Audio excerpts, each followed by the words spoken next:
It's very exciting. I have to say, my week has been a bit insane. I have to admit, singing on Tuesday at the Jam was a great time.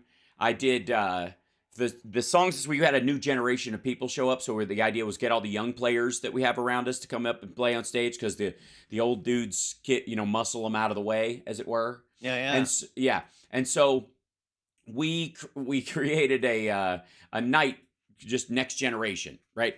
And we opened with my generation. That's fine, the Hollywood There you Vampires go. version. And then we went, and then I got to pick the other songs because I think I'm the youngest in the house band, but I was double the age of everyone on stage, so I don't know quite how to feel. It That's was nuts. other than the fact that I look bloody fantastic, compared to my Someone had to contemporaries. say it. Yeah, thank you. And it was going to be me. It's gotta be me. And so we did Danko Jones' Lover Call. We did Yay. The Beast by Nico Vega. Yep, where the kids knew the Nico Vega song. They're like, oh my god, they're doing the Bioshock credits song. So I was like, that's adorable. And then we did The Kill by 30 Seconds to Mars. I did that. And then there were a bunch of Oh, other that's a fun songs too. song. It was super fun.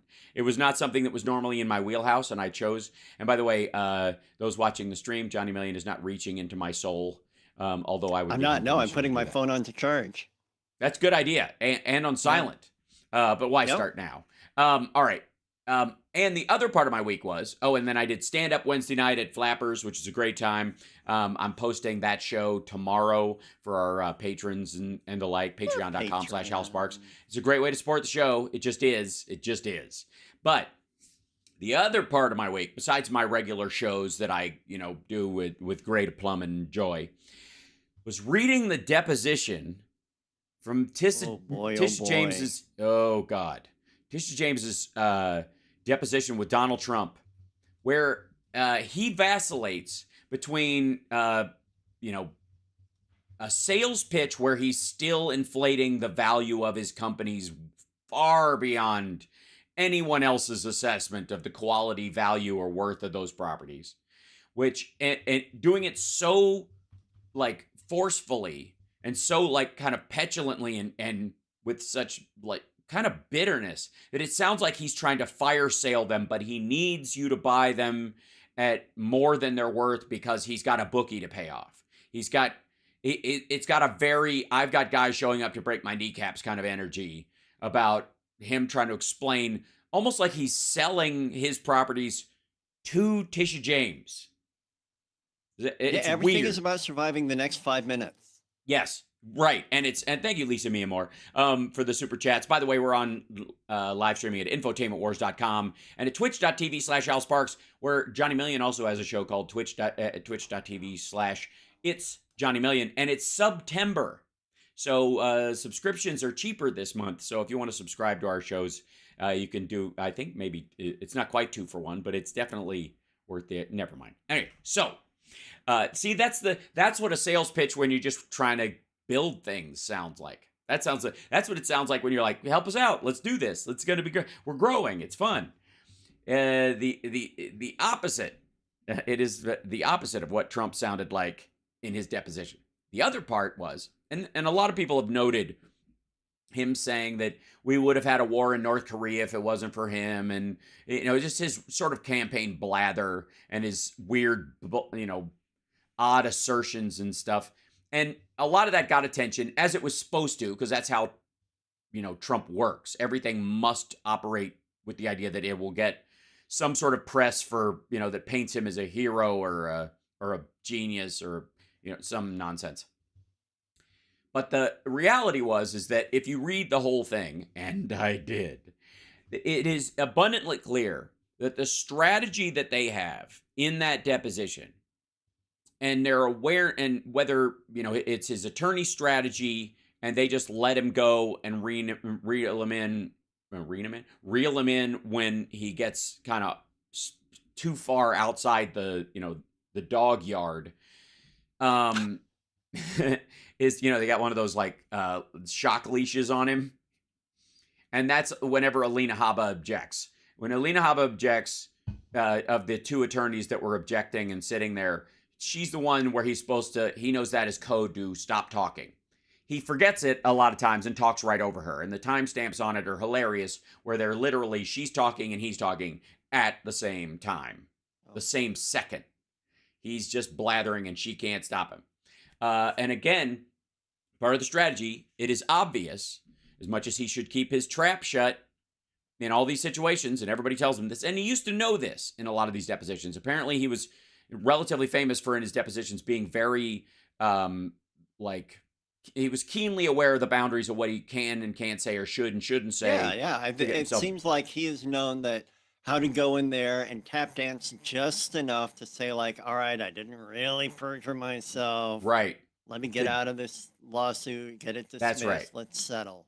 And in all honesty, it should come as no surprise to anybody that it seems his patience is wearing thin with managing his emotions in that way. And that's not it's not a good spot to be in, particularly. No, now's not the time for him to get to the end of his gas tank. No, now's the time for your muscle memory to kick in and go, okay, I got mad skills. I know how to do this. I mean, the one thing I know how to do is to keep my cool and give them just enough to legally be answering the question, but not any more information than they actually have. Like, it's, already, like, just to, if I can, and it's shocking to me how far he goes in this. That said, I absolutely think part of the situation here is just run the clock out. Because if you read what Tisha James is doing, and you're gonna until he dies. No, until they're just they've got 7 hours for these for all of these, and he knows that the structure of these questions is, and I find it fascinating that more than likely they went into this kind of with this kind of strategy, but she has a question like, get your yes and no answers early.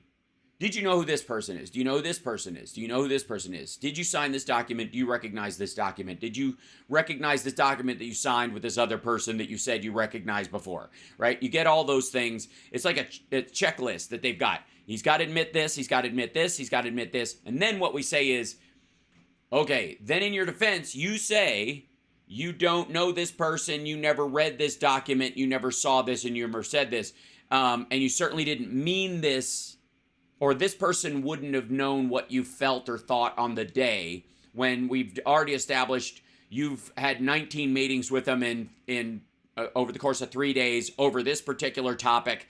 They heard you screaming right in their face, and the 2 recordings we have of you talking to them are clearly you talking to them, and you've admitted you know them, you signed this, right. Okay, yeah, so check it. He does not enjoy being summarized. No. Because once you gather, like, you're like trying to scooch it all together, like you spilled cereal on the counter, and you're like, all right, so here's the bowl of cereal, and he's like, no, that's not what I said at all. No, I said something much bigger and more interesting than that, and better did you and see greater. That part in the deposition where he goes on and on about something I don't remember anymore, and the person asking the questions goes, well, that was a long answer. Yes, that's Tisha James, right? Well, here's the thing. Now, people have been talking about that like it's indicative of she's got to know that that's part of the strategy is run the clock out. But at the same time, what do you know about Donald Trump and his relation to Tisha James or any of these people that are any of the DAs or the prosecutors? He thinks Jack Smith is deranged, but he hasn't had to sit down for a depo with him. But as far as Alvin Bragg and Tisha James and Fani Willis and those cases, he has had moments where he has to sit down and deal with these folks directly. And all in the deposition, he says "you people" a bunch, which I'm surprised nobody took, issue with so far. Maybe somebody will go and scan over it. Regular mainstream media folks, news people, do yourself a favor. Go take the PDF of that deposition and Control F you people. That's right. Do a Control F of you people, and you'll go, oh my God, what a pig. So, people. Yeah, multiple times. Now, he, in his blanket defense, he thinks anybody who ain't him is you people.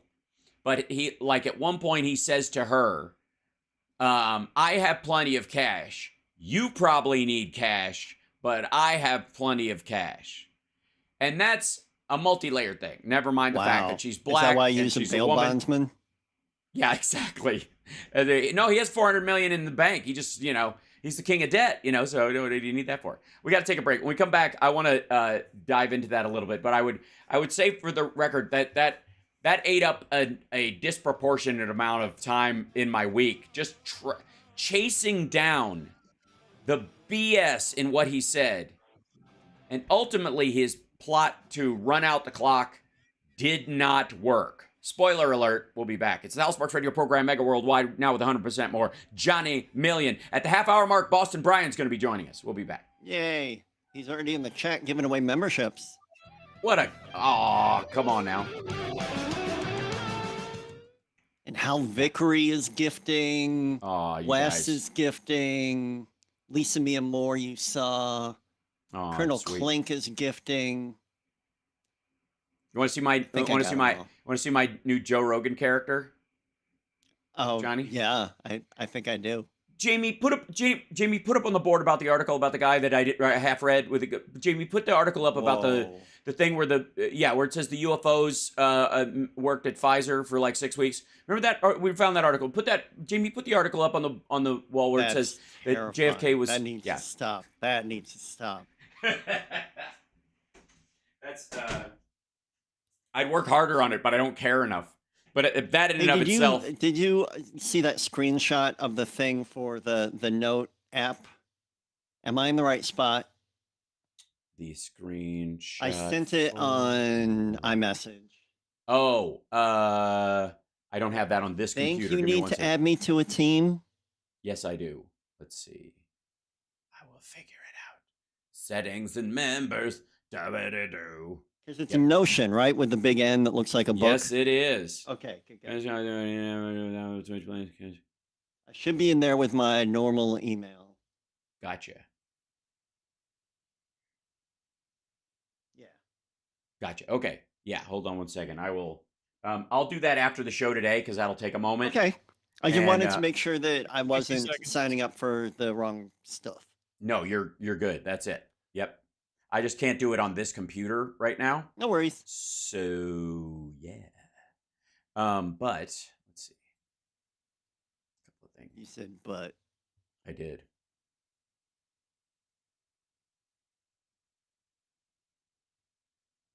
By the way, I've got 500 subscribers. I've got more than 3 videos. I just need more minutes watched on YouTube. That's the thing. That's how they get you. Yeah. So I'm telling everybody in the chat to just go put my videos on in the background. Go to the live replays. They're 90 minutes. Right. Just set it going. To them. Right. Thank you, Bobby. Bobby Brunswick, Jordan Mills. Thank you. 10 seconds, guys. Thank you. Shrink this down. Melissa Mormon.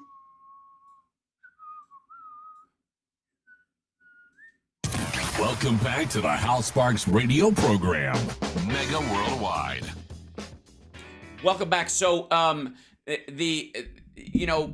Donald Trump has a couple of legal issues lately that he thinks he's got a handle on.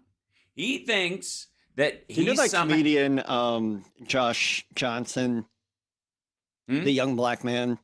No.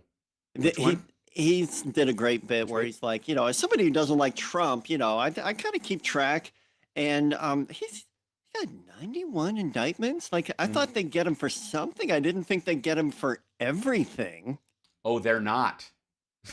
This isn't everything. As a matter of fact, the stress of that Donald Trump is experiencing is twofold. One is he is still unaware of what information and evidence they have against him in terms of recordings and conversations or testimony from other people, because he only has the information in the indictment until they have their, what will be entered in as evidence, and then the defense will get everything, right? They still have to work out a lot of the stuff as being, like classified. Well, the problem is the process of the judge recognizing the stuff as still classified destroys his entire, if they have to go to a SCIF to look at the stuff, then it's still classified. Trump didn't declassify it. And the idea that you could declassify stuff just on a whim is noxious and silly and stupid and ridiculous and hilarious and bad. But and nobody believes it. But Trump has this like sinking feeling, and he's right to feel this way, that Jack Smith and Fani Willis and Alvin Bragg and Shemp Gordon, and I don't know who all the other people who are, and E. Jean Carroll and the people who are suing him over the video phone, and have more information about him than they're letting on right now, and he's going to walk into a rake. And his problem is there's a solution for that. There is a solution for in a legal battle like this, where you can get out ahead of this, and that is to have competent attorneys who are good at either getting evidence excluded that shouldn't be there, or specifically knowing what it is ahead of time, filing to know the stuff ahead of time, and being smart enough to create a strategy that is sound and will help you beat the rap, right? That's it. Okay. Instead of hiring those kind of folks, like the Lincoln lawyer type people that you would need for this, Donald John Trump is hiring effectively like spokesmodels and lawyers that have kind of cool sounding names. Like he honestly thinks that if you're a good lawyer, you have benches all over town. That is a guy who knows if you're on the side of a bus, that's marketing. This guy will understand me. And so, or he'll hire somebody like Ty Cobb and go, I know that name, not realizing that it's because there was a baseball player a long time ago with the same name. Johnny Baseball was like, what? Ty Cobb? Right. That's right. Yeah. And now he definitely thinks, because he's an idiot, and Tom Fitton at Judicial Watch has convinced him that the Presidential Records Act is his way out of stealing classified documents he had no right to have. And it won't. And it's not even, it's a silly argument. So the fact that he got it from Tom Fitton makes total sense. Guy's not a lawyer, and he's just kind of angry pro-Trump weirdo, right? That's just absurd, but he believes it. So he thinks he's got it nailed. He really does. He's almost exasperated at how, why don't we get right to the part where I prove you guys wrong? Because I had the right to keep these documents, even though I'm on tape saying. Aren't you going along with this? Right. It's like playing make-believe with like a 6-year-old, and you keep getting it wrong. It's like newbie people doing improv who don't know how to yes and. Right. You know exactly what I'm talking about. And I'm moving you away from me, but not because I don't want you close to me on the screen. It's just because I want you to widen up the image a little bit. Closer. Oh, there you go. Well, you got to rotate your green screen. See that little corner there? It's just a thing. Yeah. So we'll fix it later. Do I have to back up into it more? That's not a bad idea. There you go. Or move it closer to you. It's a perspective trick at this point. So, anyways, back to the story. So he thinks he's got that one nailed, and he absolutely doesn't. When it comes to New York, they're going to lose. Spoiler alert: the Trump Organization, whether he does any time for this stuff, which is these are financial crimes, so more than likely no, it's just massive. He might have to end up selling off like 40 Wall Street, or he'll probably fight to sell Trump Tower with a branding deal attached where they can't take the name off for 20 years. I'll sell it to you at a loss. And you can't tell I'm dead serious that this will probably be the deal. I will sell it at a loss, but you have to leave my name on it. And I've permanently leased my apartment for 25 years, whether I ever visit it again. that kind of thing. Or I can lease it out. I can Airbnb it to maggots who want to sleep in it overnight, when they do the "This is where Trump used to live" tour. And I don't doubt that he could do some sort of plan like that. But ultimately, the Trump organization is going to lose its license to do business in New York State. That's just it. They know that, hence the move to Florida, hence the big noise of moving to Florida. The problem is, when they try to file to open a business in Florida, Florida's still got laws too. And there may be hearings just on whether or not he's able to start a business there. And the irony is there are 2 states where he could probably open a business without anybody batting an eye. You know what they are? Texas and Florida? Nope. Legally, just in creating corporations. I'll give you a hint. One of them is the state I'm in currently right now, because gangsters. And the other one is probably the single most ironic state of all the 50 states and Guam, which that would be Delaware. Delaware, yes, exactly. Delaware. Thank you, chat room. Yeah, Delaware is where everybody incorporates because there's no corporate income tax and all that. So a lot of people, incorporate in Delaware. It's the place to put your LLCs, ladies and gentlemen, and it's why it's done, all right as a state, even though it's diminutive compared to others. But he thinks he's got this locked. But there is a new kid in town in the world of lawsuits that are going to create a window where Donald Trump, through his uncontrollable verbal diarrhea and his idiotic approach to, depositions and the like, that I need to, I'll share with there we go, me, Johnny, and the news,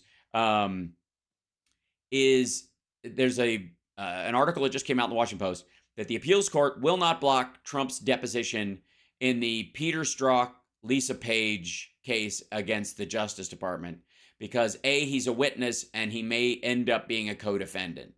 That if over the course of the case they decide to add him, the Justice Department sought to block Trump from being compelled to answer questions about handling of text messages between FBI attorney Lisa Page and Peter Strzok that exposed their opposition to his candidacy and their personal relationship. The two are suing the Justice Department, not Trump, but say the former president was inappropriately involved in how they were treated. Judge Amy Berman Jackson allowed for the 2-hour deposition earlier this year, saying that Trump's repeated public statements about the pair justifies further probing of whether he pressured the Justice Department to retaliate against them after the investigation of Russian interferences in 2016. A 3-judge panel of U.S. Court of Appeals on Friday denied an emergency petition from the Justice Department to block Berman Jackson's ruling.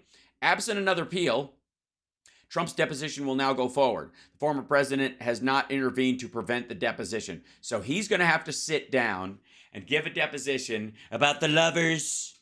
Oh, darling. Oh, darling. Oh, darling. They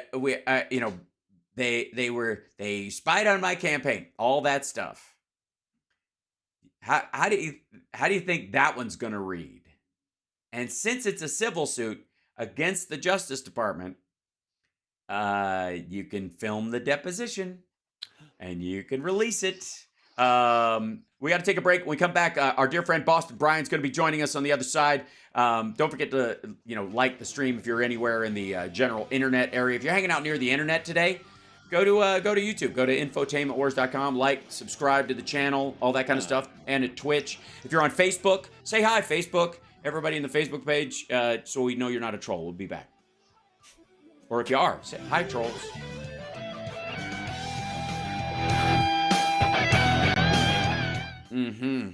All right, there we go. I'll put this in here.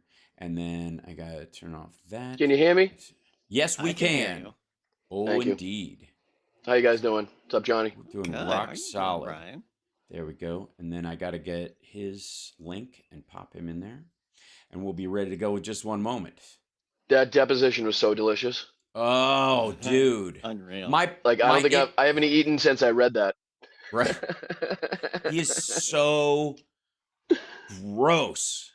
Like It when he's is- talking over his lawyers, when it's the same time, you can see the timestamps on the side. Yeah. And it's the same exact second, and he's it's just brutal. And and you I can love tell when you're like, shut up, stop Yeah, talking. right. Like Right. that's what she wants to say. Yeah, that's what she like. You almost want to see the video to see if she's just like, yeah. She's giving him the elbow. I gave you the cutoff sign. No, you gave me the we're dead sign. Like I know where the hold button is. She's brought a yellow flag. She's throwing flags on the play. Right. Well, he wishes. Jesus, that was bad. And Johnny, so I started reading that yesterday on my morning show, and then the internet went out like at like 11:30. And and I was going long it was an abrupt ending, but it was good. It was rough. But I was like, I almost feel like I have to pick it up where I left off and do it in chapters. Like Master Master do like Master Creep How long is it? 500 fucking pages. Jeez. Like time-wise, though. 60 7 seconds. hours. Thank you, Doug. Thank you. Now it's 7 hours. Ukraine allocated. broke the Suravikin line too, Al, huh? Oh yeah. We'll talk about that in a second as well. And Lots going on. Yeah. That's they're finding that there's nobody there. But the mines are the worst part of this. I'm decided that And if it wasn't for the Strokoff mines, announced his run for president in prison. Did you see Right. that? yes. Well, because what do you got to lose at this point? Yeah. No, It's- but did you it's see not- what the letter he wrote? It was hilarious. I no, I haven't seen the letter yet. It's great. Yeah. He Hold on a calls second. out Putin. And Yeah, I mean, this is 10 one of those seconds, times that is Thank you, Devin. historic. thank you, buddy. Thank you. Yeah, it is historic in terms of like these are letters from political prisoners writing letters from their You're like locked into the House stuff Sparks from the radio 30s. program. Mega Worldwide. We're already in a great conversation. That's what happens when Boston Brian drops in with me and Johnny Million. And Boston Brian, he's on the Exeter. I can't say how I normally pronounce the tweet machine. Yep. He At also Midas does, _Brian 23 on there. I got to change right. it at some point. but That's a lot. Well, I wouldn't bother. You know what I mean? That's like making up your bed in your stateroom on the Titanic right now. You know what I mean? Like at a certain point. Like that's if you look at people's Twitter feeds We're going right down. now. I'm Mop this finally floor. going to tighten up my Twitter game. Yeah, it's just about this is the perfect time to do that. Yeah. So this has been like a nutty week, and I know you have been following, as has our generalized chat. The drop of the deposition, and then Trump's adding, added to his woes is that they doubled down the E. Jean Carroll case. January, he's going to have to do this video phone thing, which I think is the singular most hilarious one. For people that don't know, he was selling this crap video phone system that as a multi-level marketing scheme where it only worked if you also bought one from your grandmother so she could call you on it because it didn't mix and match with anything else. And it was proprietary and garbage and whatever. And he sold it as like, this is going to be huge. I wrote the art of the deal, which he didn't. And so you could trust me, this is going to be a great investment. And it was. So was Trump Steaks. Oh yeah, absolutely. You got a free 3 green Trump steaks for free. So let's just your recap of the week for yourself. Let's just start there because there's I don't even know. I mean, where like to I said, start I was with all saying this. the deposition, man. The deposition was just—it's unreal to me. The guy's worst enemy is his own mouth, and Yeah. the amount of fuel he adds to the fire that he already caused is just—it's astonishing to me. And it's like you can hear, the person giving the deposition, like their astonishment when they're like, "Okay, like keep going," like what? Mhm. Like what are you saying right Yeah. now? Like okay, Yeah. And then the lawyer chat, trying to butt in every 2 seconds, like, hey, shit. Well, Can it. so people who haven't seen or read any of or seen any major chunks of it, because a lot of the news will take out some of the more kind of the juicy parts, and the legalese parts of it. But I think it's Kine. It might be Kinney. I don't know who his other attorney is, but they their job, it seems, is just to say objectiform on every question, essentially, so that they can put a pin in this for an appeal later. That's it. Right. But Alina Habba is there apparently to be like the Trump whisperer. Like if the irony that the man who doesn't listen to beautiful women is suddenly, like they've set up a system where he's supposed to listen to the beautiful woman in the room, and he's terrible at it. And he talks right over her. And she keeps going. She says objection, and she talks about how in the questioning, Tisha James is mischaracterizing what Trump says. When it's abundantly clear, if you just go back and read the transcript, she's not at all. She's trying to like take his one giant blather answer and clarify one part of it. And like, I'm surprised they gave her a workload, because she's normally the TV personality, pretty face on the screen to try to like push his, honest propaganda. To God, I think she's basically. the only one who'll do it. Really? That's it. Yeah, I don't think anybody else will show up to do it, because you're just gonna like, how does that, where in the world are you going to find an attorney who looks at the merits of this case for Donald Trump and knows that if they lose, Donald Trump's followers are going to think they work for the deep state and that they did it on purpose. Right? What do you think she's thinking leaving that deposition? You know what I mean? Like, I know what she says on TV. I know what she, portrays herself to think and be. But what do you think is actually going through her mind when she's leaving that deposition? You know what I mean? Like, what am I doing? She knows him. She knows him. I think she just thinks, could have been worse. We skated on that one, like, phew. Yeah, well, no, I don't think she thinks they skated. I just think that however bad it was, it could have been way worse. Because the stuff he says to her. By the way, there's a crackling on your mic. I'll try to fix it during the break. I'm sorry, chat room. I noticed that. We'll deal with it. It might just be internet stuff. We'll figure it out. But that is, it's kind of stunning that he's left with these kind of like TV spokesmodel lawyers, that he knows will, by the way, they're the only ones that are safe too. Because like I said, the male lawyers who work for him, if they drop out of a case even, much less lose one, the maggots will turn on that person and threaten their lives. They get death threats because they didn't work hard enough and because he's obviously innocent, right? It's amazing to me that anybody still gets involved with them, because they understand they can't control the base. Like when they're chasing Lindsey Graham through the airport and making him switches, it's like they cannot control these people, and yet they still pander to them. It's like at some point you got to realize that you just kind of you're playing with fire, and you're just never going to be able to put that out. You're never going to be able to satisfy these people in the ways that they've been told that the things that are going to happen. Get rid of the deep state, drain the swamp, like. This stuff's never, ever going to happen. So these people are never going to be satisfied. So to keep adding fuel to the fire is it's amazing to me. They don't see that their only way out of this is to get out of that, cult-like system. Well, hold on one second. I'm going to switch your microphone. Check for me real quick. See if you're okay there. Check. Yeah. Check. Okay. It seems to me to be an issue with the internet rather than the microphone itself. So we'll figure that out during the break. Fear not.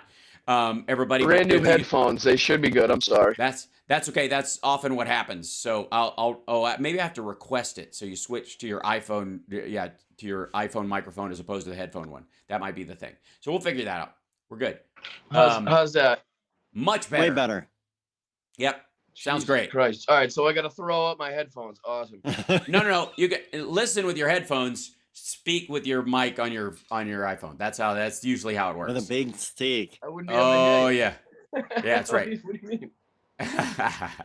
So, I think at a certain point, it's been obvious that he doesn't pay his lawyers. He's running out of lawyers. The only reason to work for him is because you're guaranteed a certain level of maggot business after this is all over if you just go down swinging, I guess. Well, yeah, you got the guy that's representing what, like 5, 6, 7 of them. He's just raking in the money from Trump's little pack or whatever he's got going on there. Right. So I guess that's the next big question.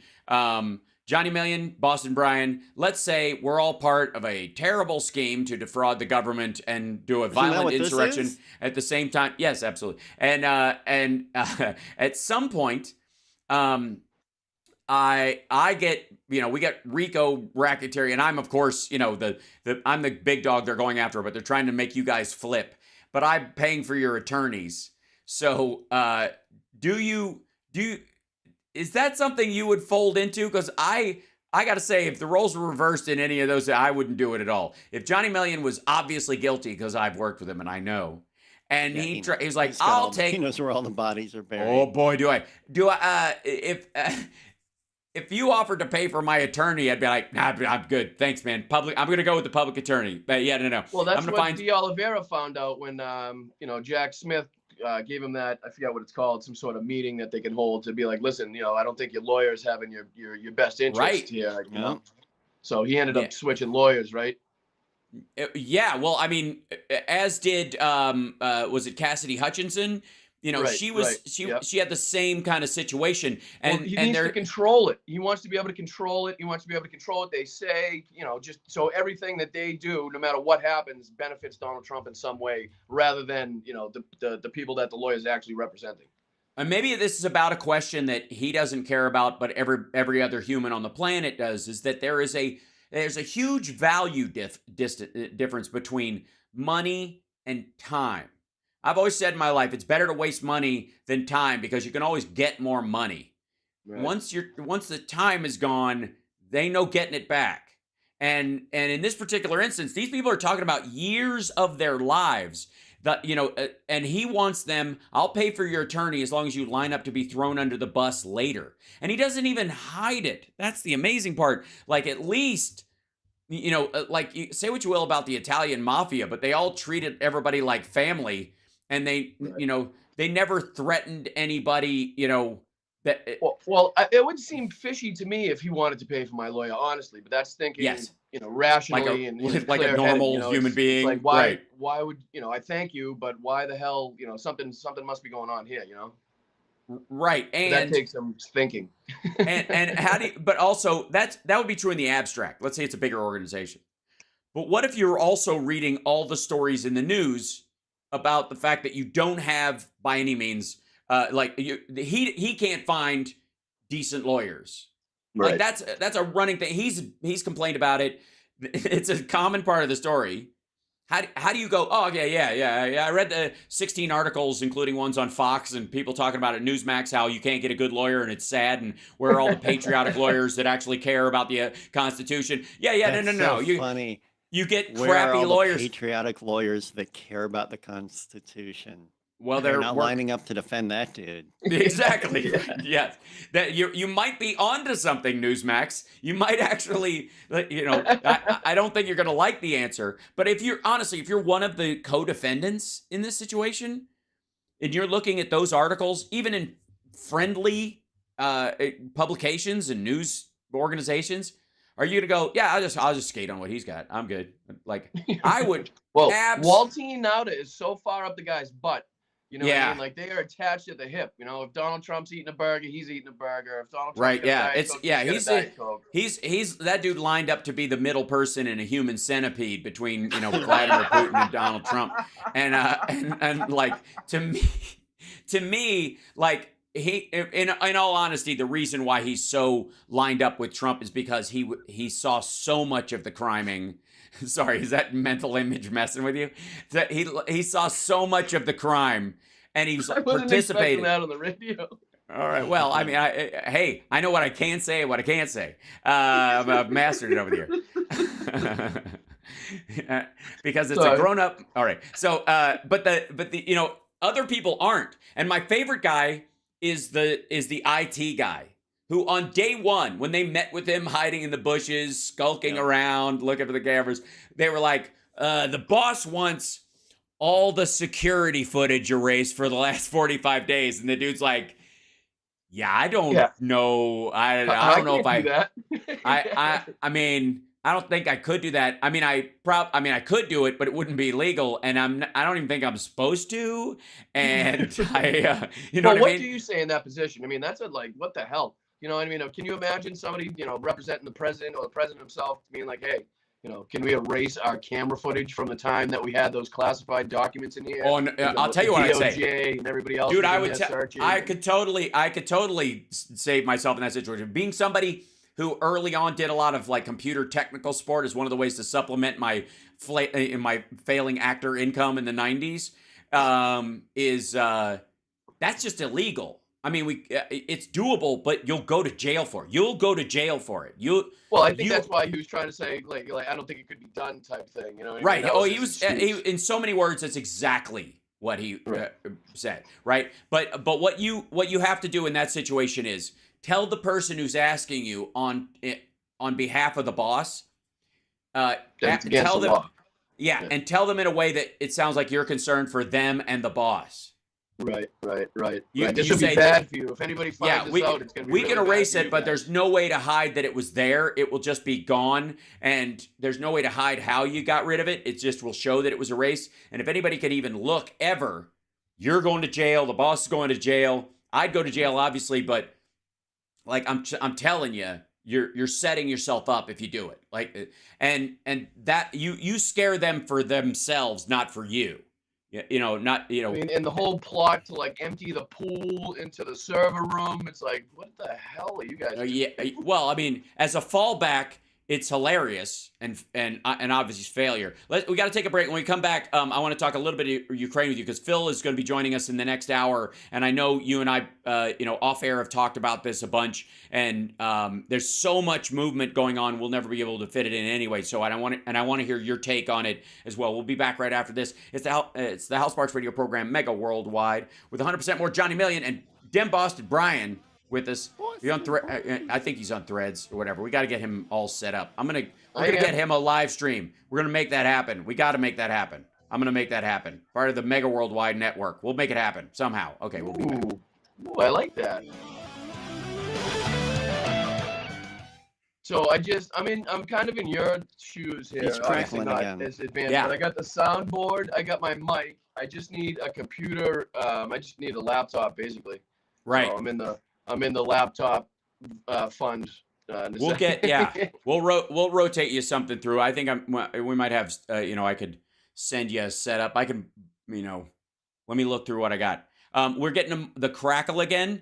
Do me a favor real quick. Hang up and call back real quick, and I'll pop you back in the spot. Just jump out and jump back in because that might solve it. It might just be a computer, like the internet, the ghost in the machine. Yeah. It happens sometimes. It's very curious. It's a weird thing. Thanks for following. By the way, yes, Jimmy Buffett passed away at 76. That's not old. Although I will say it's old if you had to for the fans to drink like 6 margaritas a day for 50 years.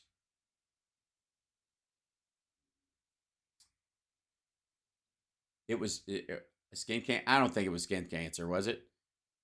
I don't know. They were real quiet about it. Yeah. Okay, here we go. There we go. I hear you, which is a good thing. And I'll pop you back in here and see if we can. Oh, I heard him and then we lost him. He looks sad. Huh? I don't see him. Go. Give me a camera. I don't know if he can hear us. He's still on there. We're coming back in 20. Okay, thanks. All right, I'm going to try and bring him in as soon as we can. There's a little placeholder where Boston Brian should be. Brian, we don't see it for some reason. Do you see him, Johnny? Nope. I see like a frozen screen of him on the big. I see a black screen. Oh, almost. Yeah. All right, so now he's going to try again, I think. Okay, cool. All right. Attention, stop what you're doing. Because we're coming back to the Hal Sparks radio program, Mega Worldwide. Oh my God! They went a little crazy with it, and I appreciate it. Now let's get back with Hal Sparks radio program, Mega Worldwide. Welcome back. So just as we were getting to the expertise of Boston Brian on Ukraine, he's having a bit of an internet kerfuffle. He's popping back in. We should hear him in just 1 second. I'm very excited. We'll see if it loads. I had a big internet fail yesterday, largely because of the rains here in Las Vegas, which there's tons of flooding because this may come as a surprise to some people, Johnny Million, but it's kind of like places that like Chicago handles snow pretty well, I gotta say. Yeah. But at the same time, right, and Brian, you'll get in there. Don't worry, just keep trying. We'll get you in there. But some places they get snow and they don't know quite what to do with it. They're a little confused. And it should come as no surprise that areas that don't usually get a lot of water or have been in a drought for a good long while are all of a sudden, he's popping back in there, but I see him in the feed, but I'm bring him up. Then he dies. Oh. Yeah, it's interesting. It's all right. We'll get him in here. Even if we have to have him on with Phil, it'll be a big party. We'll do a big roundtable discussion if we have to do it that way. But we'll get him in here. Don't worry. And sometimes, like I said, the internet here was affected, I think, largely by the fact that there was like running water in trenches where it normally does not happen, right? And it should come as no surprise that places that have been in a drought for, a decade and a half are not that great at handling the water. LA's gotten better. It certainly has, because the LA River now diverts into a few basins because of Democratic leadership. So there are near my old house in Venice, there was and this is how you handle it like adults, folks. This is how Democrats handle things versus Republicans. Republicans dug the trench. Along with Democrats. Democrats created off ramps for that water to go under. They dug out like a baseball field and a soccer field near my house under this park. They took the park, they dug it all up. They put a giant basin, a water basin in there, like a holder for for the water to divert to. Okay. Off the LA River, and then they put the field back. So nobody's the wiser. But there's this giant tank under there now to hold extra water. And it makes all the difference. Yeah, like a giant cistern. That's right.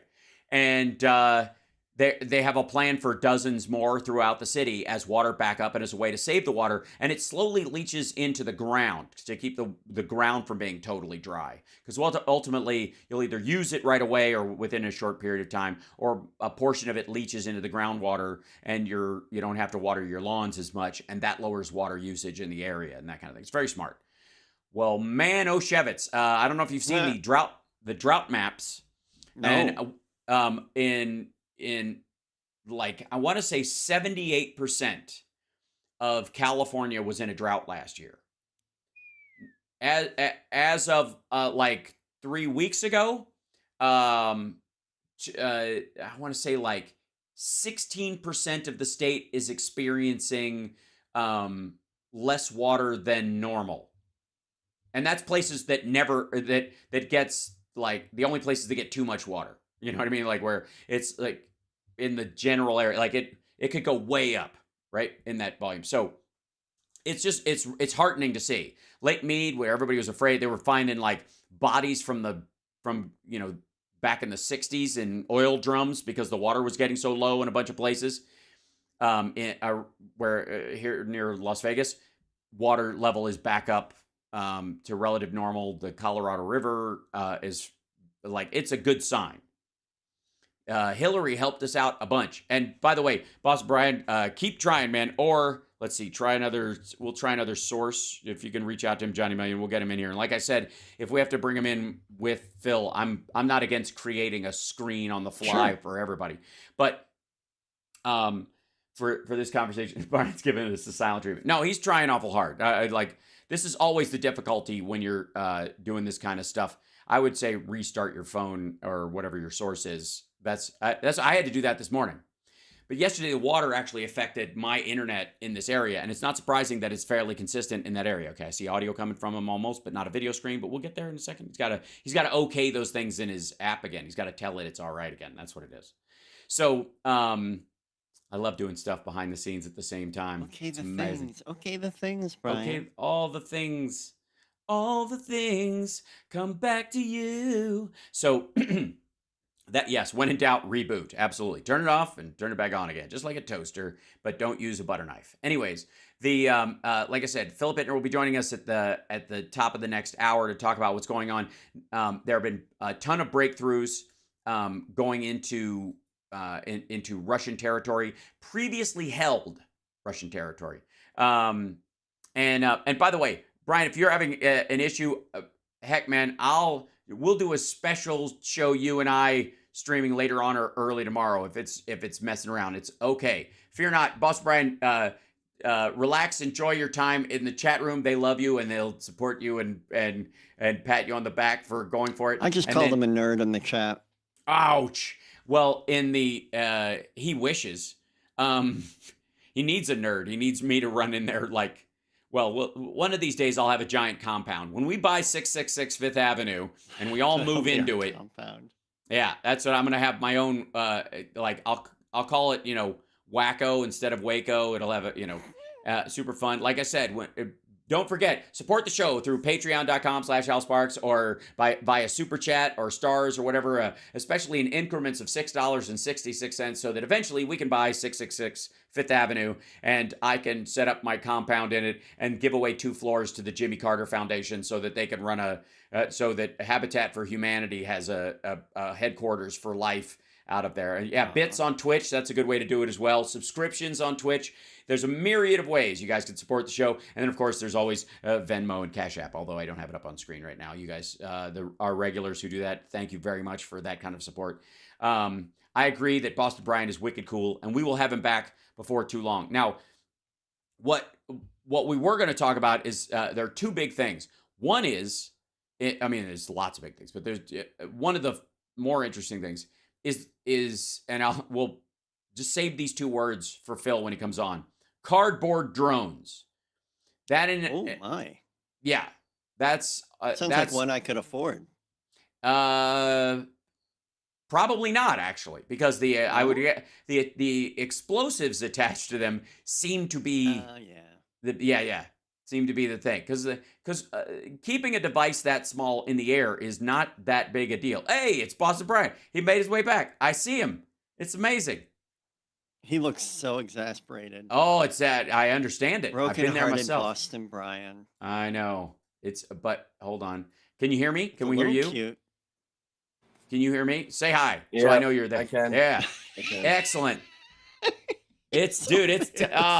I love. I don't know why I find it funny when you're pissed, but I do. because he's got. You're lucky this is radio. I know. Here's the thing. Johnny knows this. That in the early days of me putting this thing together, I had so many of these where I was trying to like juggle everybody back onto the air that I have developed such a techno calm that I'm amazed myself at times. I've had Chicago say 30 seconds and look at my screen and know I have to restart my whole computer, which will take minimum 3 minutes. Yeah. And I'm still like, I'm blown into my phone like it's Nintendo. Well, because of that particular thing and because you're back with us, hang in there through the break. And I'm going to, like a maniac, make a new screen so that you and Phil and Johnny can be on at the same time. Because I'm so sexy. A beast. Sorry just say it. That. Not at all. You don't have to apologize for the internet. No, he owes me an apology specifically, I think. That's very personal. I don't. Yeah. Now I got to fix these 2 holes in the wall. That is no way to talk about your roommates. All right, we'll be back right after this. It's the HalSparks radio program, Mega Worldwide. Now with 100% more Boston Brian. How do you like that? We'll be back. Yay. All right. Now, well, I don't know why it would do that all of a sudden. Everything was working perfect, and well, you said it was crackling before, so maybe it wasn't. Yeah. Again, the internet will internet sometimes. Okay, so how do what's the fastest way to do this? Me, Johnny, guess. Still haven't heard from Philip. So just while you're doing that, Hal, did you hear about these cardboard drones? Yeah, well, I literally said that during the break. I was like 2 words, Johnny Million, cardboard drones. That's amazing. That's fantastic. Unbelievable. Like, yeah. Some of them are they go from like $670 to like a little over $3,000, and yeah. like, which is ridiculous because the MQ-9 Reaper is $330 million. Yeah, and that's what they're destroying with them. Yeah, but I don't understand why they're only sending 100 a month. Like, I feel like that should be like that because it's should the be control easy part. to make, you know. Yeah, the structure is easy, absolutely. The control point is the issue, like the guidance systems and shit. the electronics in there. So hold on one second, and then there we go. We'll bring in. I think we'll do it this way. I got a good idea. I'm gonna take this over here. They lost like $115 million in tanks yesterday. Yeah, and I think that's wonderful. And did you? No, I'll save it for the show. For Sure. Phil. But the International Atomic Energy Agency that went to go check out the Novakhovka nuclear power plant, right? And the Russians mined their path. So Yeah. they made a corridor for him. The Ukrainians on one side, Russia on one side. They made a corridor for him so they could go check it out. And there's video of them on the Russian side of it where they actually placed mines in front of their path, and they had to shoot them to disarm them and stuff. It's unbelievable. Well, I mean, what's up, Phil? How are you, buddy? When you Hey, there bud. he is. Hold on one second. It's gonna be a round table today. It's gonna be super fun. But I'm making titles right now, and then I'm gonna doing this, Hal. I do apologize. No, you don't have to. Believe me, I deal with this stuff. Johnny knows. We've dealt with this so many times in so many ways and so many I got so many names. But it's it's fine. That Joe Rogan is unbelievable, by the way. It's the best thing I've ever seen. It's so spot on. It's the hardest. It's the easiest. Jamie, put up that picture of that article that I half read. Jamie, put up the title of the thing of the guy. Put that up on the screen. Jamie, put that thing up on the screen of the guy. You understand how much you look like him right now? Yeah, right. I know. It was scary. It was spooky. No, dude. Dude, you look you look like somebody John Travolta. from. I know, John Travolta. No. Do it again. Put it on. One of us. One of us. One of us. One of us. One of us. You look like somebody from what's the movie? The movie. It's Freaks. Is it Freaks? Oh yes, yeah, of course. Where they're all the little guy. Yep. One of us. One of us. Why is this not? Phil, we were just talking about the cardboard that drones. was a deeply disturbing movie. Yeah. You were talking about what? The cardboard drones from Australia. I need Boston Brian to keep talking about the cardboard drones. Yeah, we just love the way you say cardboard. Cardboard. Cardboard. Cardboard. Like, is there fish involved? I don't know. See, I thought he didn't hear what I said. He just didn't understand it. No, he understood it. He was just taking it in. He was just enjoying the. Hold on one second. This is gonna be super fun. All right, and then Phil, by the way, I'd love to have another chat with you at some point if you have time. Sure. Mm-hmm. Yeah. All right, sure. And then I've got to add another. I'm traveling right now, but when I'm back in at my apartment in Kiev. Whenever you get time. Lots going on. Lots to talk Sure. about. Just shoot me a line and we'll figure it out. Thank you, buddy. See, this is what I do. I build a community. That's what I'm trying to do. Trying to get you guys hooked up. I still say that this is my favorite place on YouTube. I'm not gonna lie. Oh man. Hold on. Like, your chat is amazing. The people you have in there are incredible. Johnny Million. I mean, come on, Phil. Everybody else. Yeah. Good people. Hold on one second. I'm gonna move Phil in here, and then I've got Is Chicago talking to us? Am I making sure? I'm just like. I don't know. It's Freaks. Freaks, 1932. Yeah. 1932. Yeah, it's a great movie. Gooba Gaba, Gooba Gaba. Joe Biden just turned 60. Gooba Gaba, Gooba. Jesus. Hold on one second. Okay, I'm almost there. It's a really disturbing movie. Oh, of course it is. It's a very, very disturbing movie. I hear the bed coming back. You're listening to the Hal Sparks radio program, Mega Worldwide.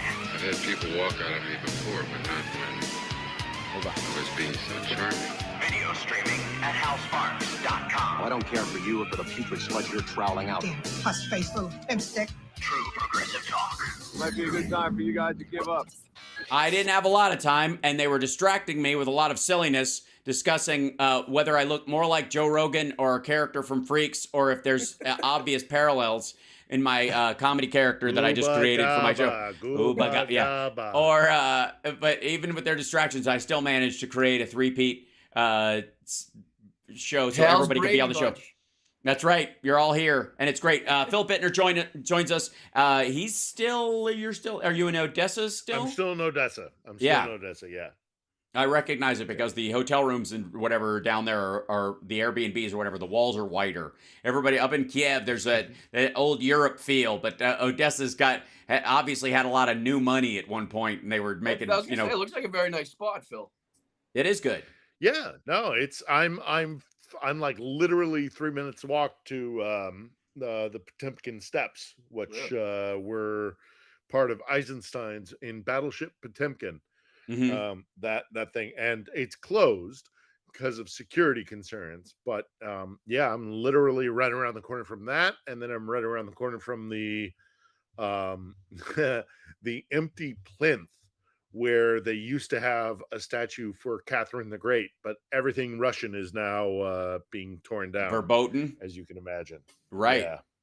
Yeah. I mean, it's not surprising. I think it's fascinating the turn that has happened in terms of world attitudes. There was, I don't know if you saw the story, but this Russian dude in Germany. He was in Germany. He heard these children speaking in Ukrainian, started screaming at them to speak Russian, and then he threw a 10-year-old boy off a bridge. The kid has like that. That's how you do it. That's good. If you're worried that the world doesn't think that you're fighting the good fight against Nazis, throw a 10-year-old off a bridge in Germany. That's a great. That should help. As sales points go, that's just genius. Schools just started all around that area too, Phil, right? September 1st, don't they start around there? Mm-hmm.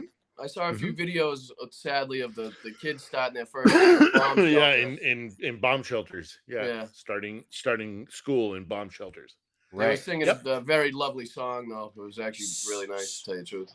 So one of the story that I think we were all focused on a little bit before we start getting into the movement on the lines, of course, is a particular type of aerial reconnaissance and demolition that is only fun when Boston Brian says it.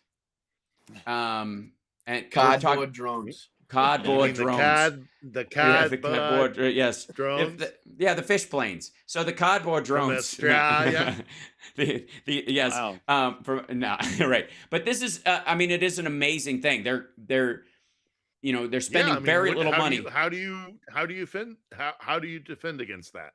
Right. How do you detect it? How do you short of? Yeah, they say the radar cross section on something like that is like something like a bee or a small bird or something. If that. Because it won't see the cardboard. Unless you physically have eyes on. Yeah. How are you gonna detect it and shoot it down? And the engine is quieter because it's not carrying as heavy a load as far as the structure itself. And all I'm saying to those guys is 3D printers and saran wrap, and you can create an airframe, wrap it in saran wrap. It will be more resilient against the wind than the cardboard. I was gonna say the wind is the only thing that's kind of holding them back. And you can make them pretty much just as fast, and they'll have the same. The radar won't pick them up. That's just fascinating.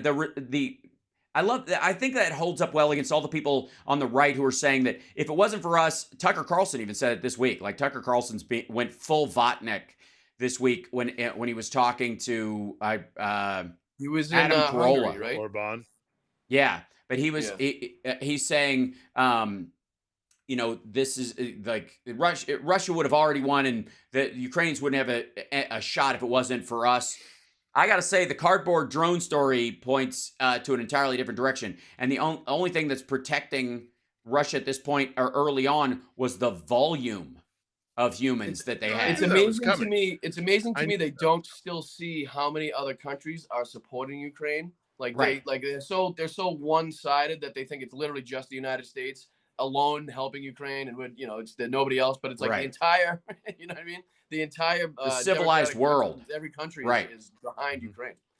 So and the need for them to remove agency from the Ukrainians Right. is really important, but it's baloney.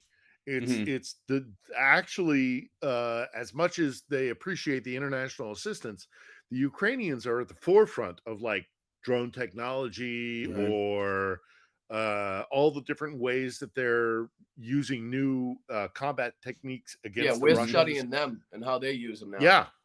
Yeah.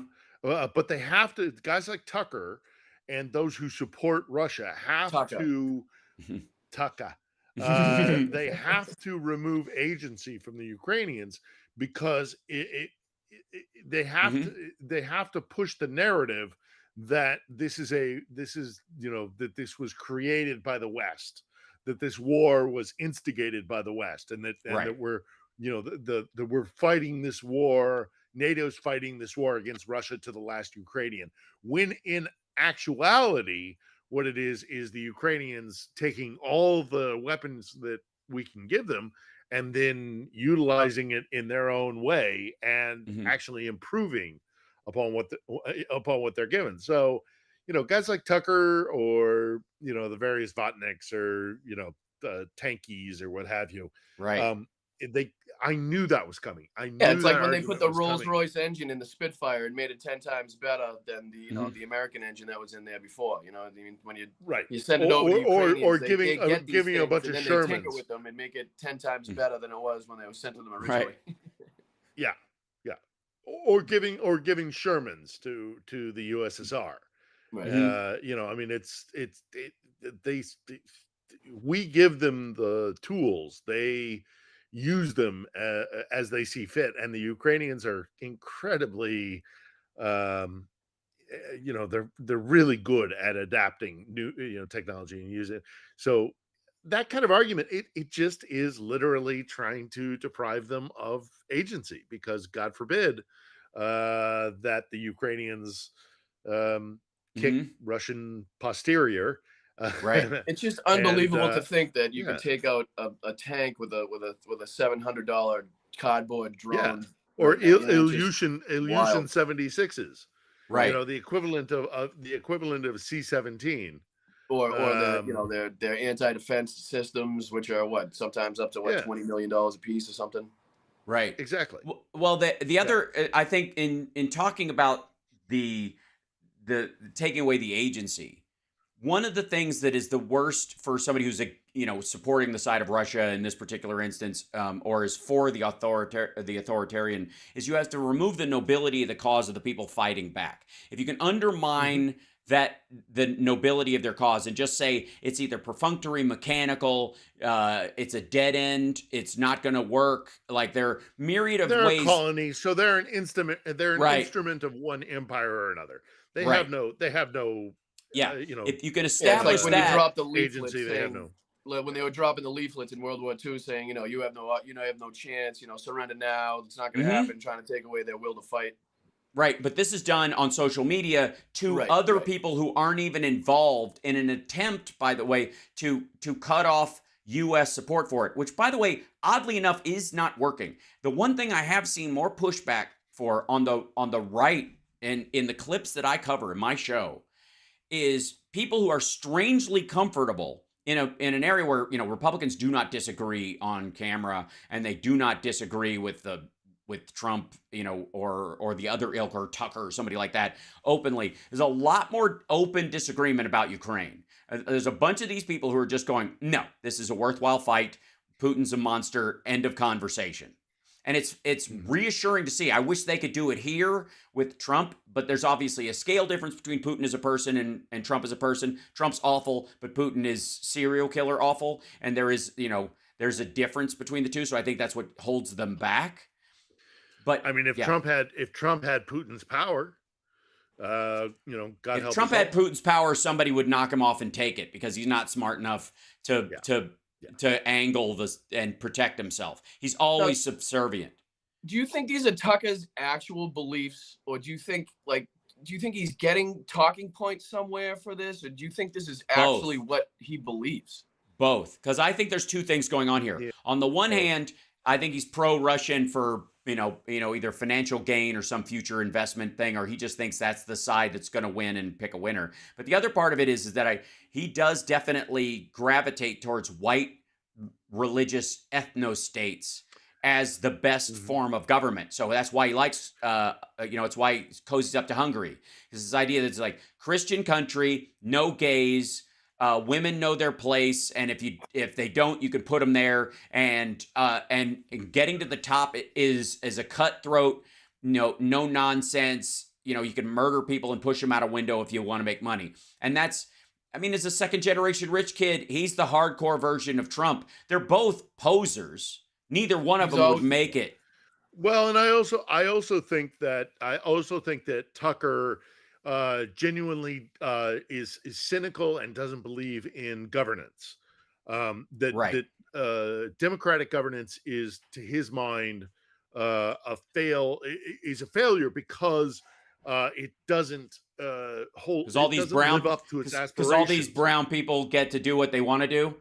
Also, it's like at the end of the day, I don't believe in democracy. I believe in power. Right. And that's what they've always been with us.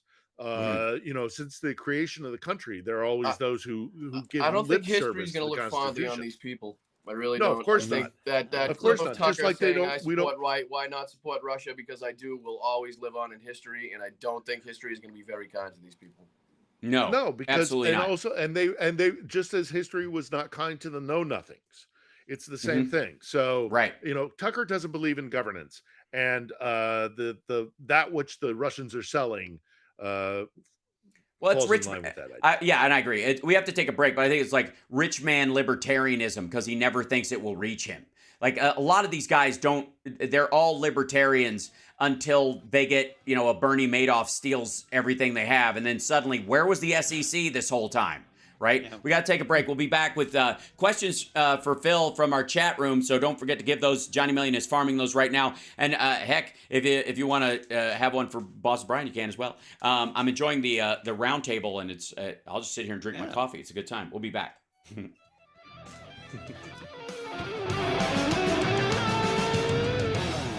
So I'm just seeing this now coming up on one of my Telegram feeds, but in Idlib, in the pro-Turkish forces apparently blew up Russian aerospace forces there.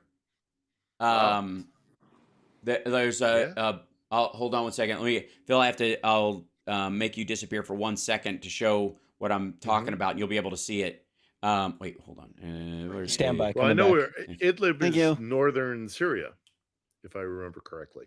Yes, northern Syria. I know I'm only on 1 day a week. I get it. I'm going to have to jump on GarageBand and start sawing something together. This is the Hal Sparks Show. Wow. And a guitar note, and then progressive, and all. Yeah, it's going to be good. Hey, Hal, did you mean something like this? This is the Hal Sparks Show. Wow. And a guitar note, and then progressive, and all. Yeah, it's going to be good. The Hal Sparks radio program, Mega Worldwide. Yeah, it's going to be good. I like wood. Deeper and longer. While Tucker Carlson and his ilk have been I think he's in Hungary right now. He just interviewed Orban, and then he was on Adam Carolla's show, I think, from his own home. I couldn't tell where. Did he talk to his son too? Does Viktor Orban have a son? Is that his son he was talking to? The interview, I believe so. But I again, this speaks to Tucker Carlson's sort of belief system, very much like less about Trump and more about Trump's kids, like Eric and Don, and especially Ivanka, that you're supposed to pass the power down to your kids. I'm all for, if your parents get their crap together and they get a nice house and they have enough money left over to educate you and they pour that into you and then they leave their stuff to you to some degree. I get it. It didn't happen by accident. You weren't, accidental. They're making choices about how their children will succeed. That's very different when it's a country and other people should have a say. But the Tuckers and the Trumps of the world, and maybe this is why they cling to the sort of Putin-esque ideas that either you hold on to power until you are on your deathbed like a Skeksis from Dark Crystal, or, trial by stone, or you pass it off to your son who looks vaguely just like you and pretend that this idiot clone is gonna, is you in new skin. And it wouldn't be surprising. But right now, like I told you guys during the break, that there's footage now of pro-Turkish forces in Syria just bombed Russian, like a Russian air depot in Idlib. And like Russia doesn't have enough problems. Is blood in the water, I guess, is one of the questions right now in terms of Russia worldwide. Because the ruble weakness. Yeah, the ruble's finally crashing. Yuan is crashing at the same time. All this stuff about the sanctions didn't work. The sanctions didn't work. They were all a long-term plan, and they are absolutely working. Their wealth fund that they've been running the country off, the stored money that they ran up right before they attacked, is down to like a fifth of it now, and they're running a 9 billion ruble deficit.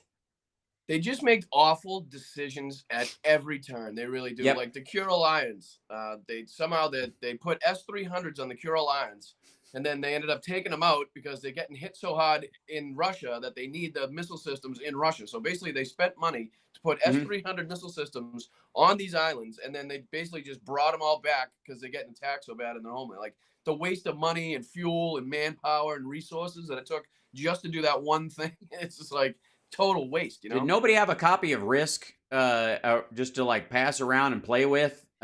So Phil, that's why hitting the 76s, the heavy movers, with the drones earlier this week was important because those are the things that they will move. Pardon me. Artillery, tanks, armor. That's what those things are for. That's why the Ukrainians struck them in Pskov, is because those are the things that they would draw assets from around. It's 11 time zones, Russia. Right.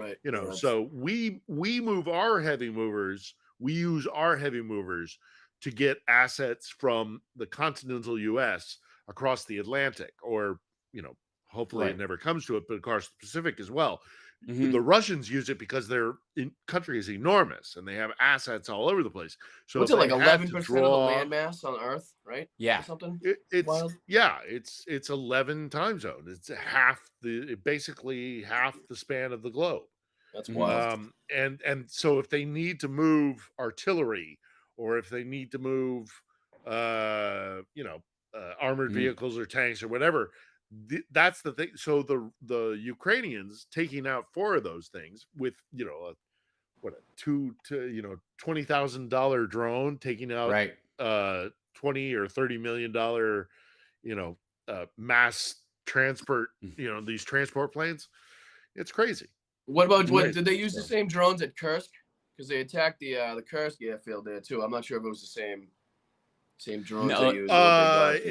We don't know for sure. I mean, Zelensky has been saying stuff recently about how they've developed this new drone system, veiled, thinly veiled. Look, if you look at the map, as the crow flies, if you were going to fly from Ukraine to Pskov, which is where they hit the Ilyushins, it's like 400 miles, but that's going through Belarusian territory. That's Belarusian airspace. So if you actually flew around it, kind of a big deal. And if you flew around it and only flew the drone in Russian airspace, it's more like 500 miles those things flew, which is really crazy impressive. Unless the argument is true that the Russians are presenting, that it these drones flew from somewhere in the Baltics, which are NATO member states, which is, that's Article 5 right there. That's, we're at war with Russia. I can't believe that any of the Baltics would allow drones to be launched from their territory. Right. And of course, even if they didn't know, they would still not be at this point, at least, Yeah, no, it's crazy. It's crazy. However, having said that, the Baltic Sea has got whole chunks of it which are international waters. So if you wanted to launch a bunch of drones from a sea platform, you could easily do that. So, but look, look, at the end of the day, here's the thing. The Ukrainians are at the forefront of drone technology, and they're not, this is not a backward country.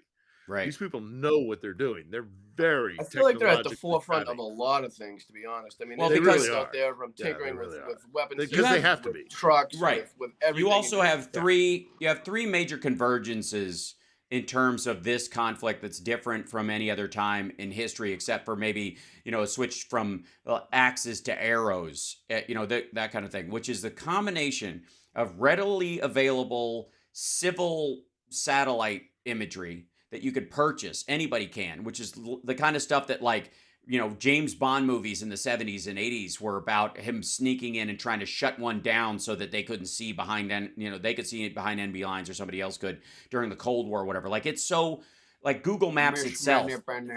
Yeah, right. You could have taken over, so many countries with just that stuff. And AI and triangular tracking systems from, 3 drones giving you basically a 3-dimensional picture of an area, flying at the same time, giving you topographical and like aiming ability that nobody has ever had on the planet. Mixed with it's funny. Oh, sorry. Go ahead. And mixed with the fact that Russia is doing the exact opposite. They definitely have some high-level targeting stuff in their missile systems, because that was sort of part of the Cold War. You just bettered that. But they never grew past the point where war might be fought in a different way, especially as far as reconnaissance and like. Their drones suck. They were never good. They were always going to buy them from somebody else. It's not macho to peak, and so they weren't going to build Predator drones for the areas that they had, because they were selling themselves as, I'm a friend of the dictator, so those guys wouldn't let you bring in your Predator, their version of the Predator drone, so they wouldn't even bother. Or they're like, we'll just buy them from some psychopath like Iran or China or North Korea and use them. That's never, that is wholly different. You've got a country fighting a World War II level battle against a country that is learning how to fight in the 21st/22nd century. That is a big difference. And we're all experiencing this. Like, this is the start of the drone wars, Luke. In many ways it is. That about how much will be actually one-to-one territory taken by human beings in the future.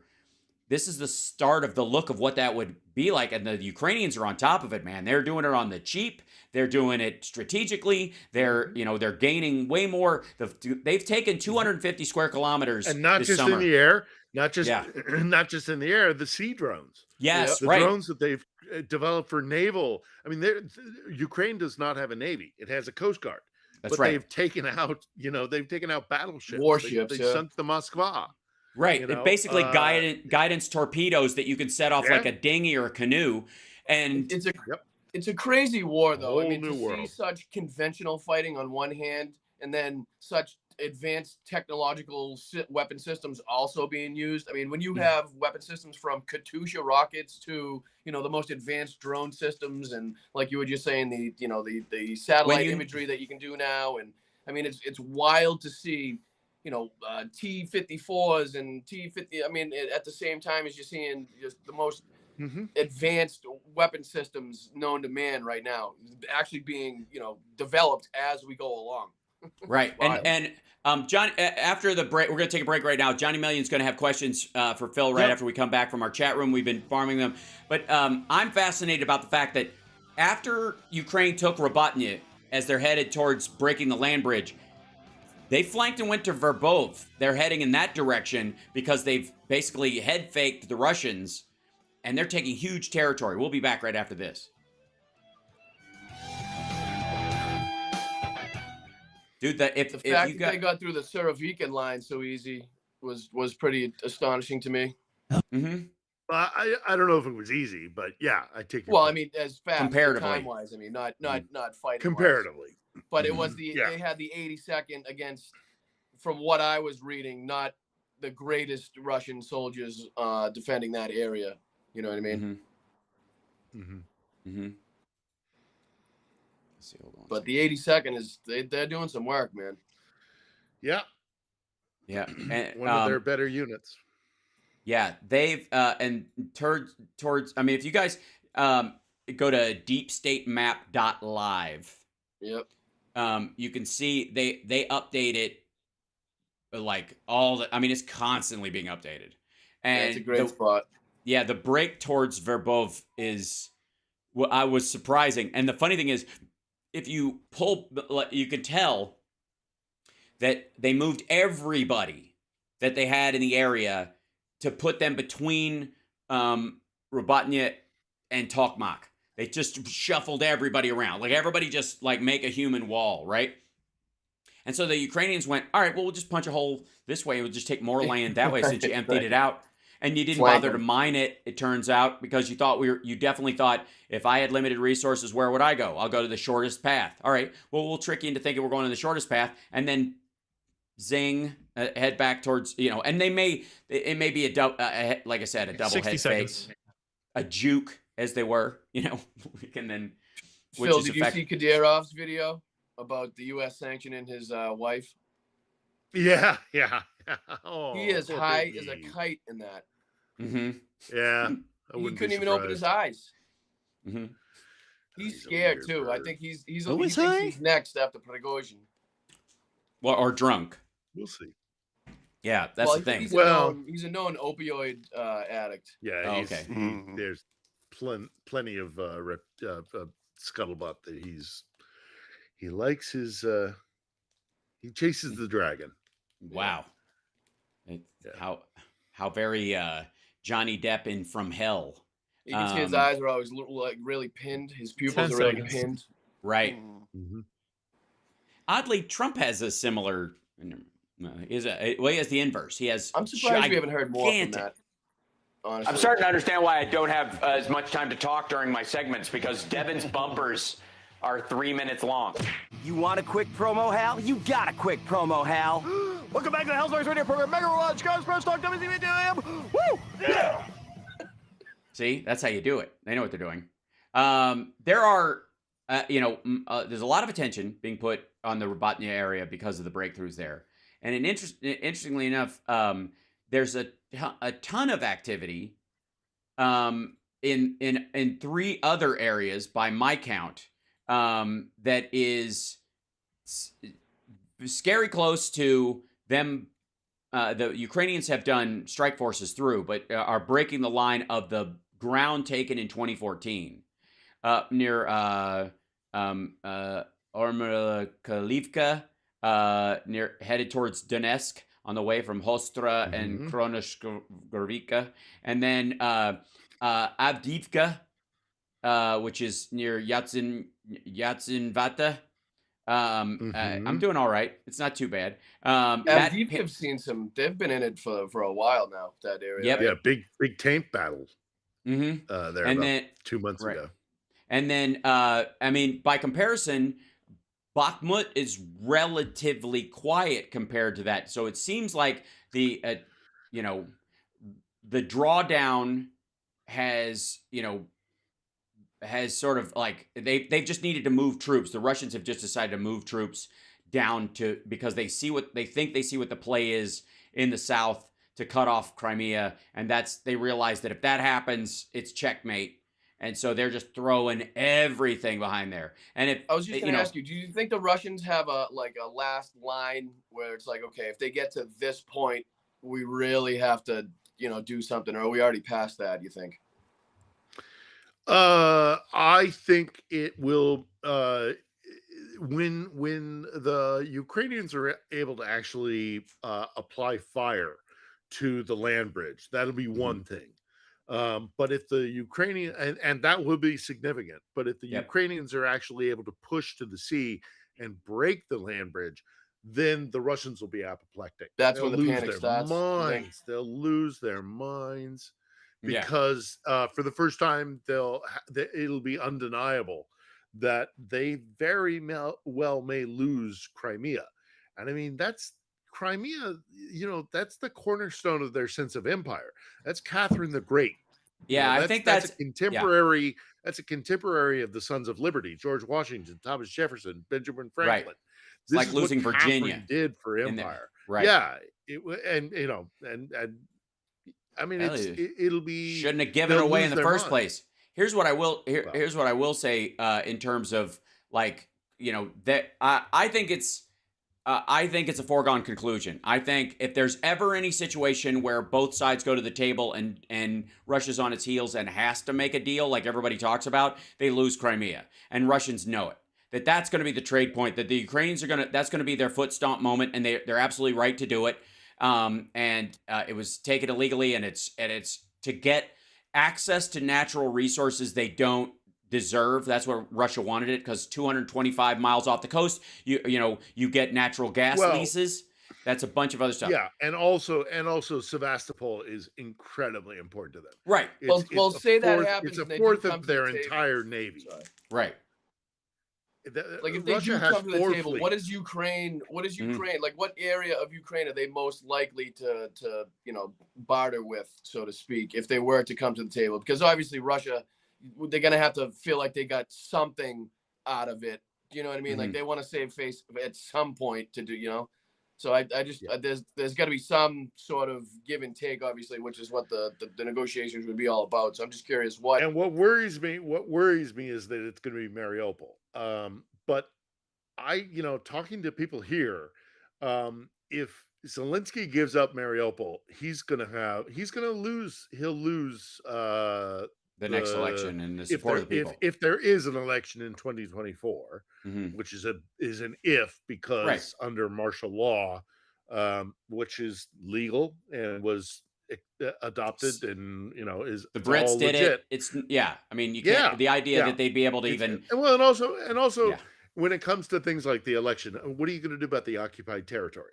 If indeed you believe that those Ukrainians who are currently in occupied territories are still Ukrainians and have a vote and have a ballot, what do you do? Because you can't hold a Ukrainian election in Donetsk. So do those Ukrainians lose their voice? All of this comes to it's not realistic to hold an election in 2024. But let's say Zelensky gave up Mariupol as part of a negotiation tool to allow the Russians to save face and pretend to have gotten some sort of victory. The Ukrainians will go ballistic. Mariupol is incredibly symbolically important. In addition to that, the people from Mariupol are spread throughout this country. There's a good million residents of Mariupol who are now internally displaced people spread in about 8 different cities. There are Mariupol centers. There's one here in Odessa. These people have been, kicked out of their homes, and they're living in amongst the rest of the population of Ukraine. And there's a great deal of sympathy for these people. And so, if Zelensky were to say, "I will horse trade Mariupol, so you can have your land bridge down to Crimea," and in that way we will have peace. I think there are a lot of Ukrainians. I would even they're more of the all or nothing majority attitude. Yeah.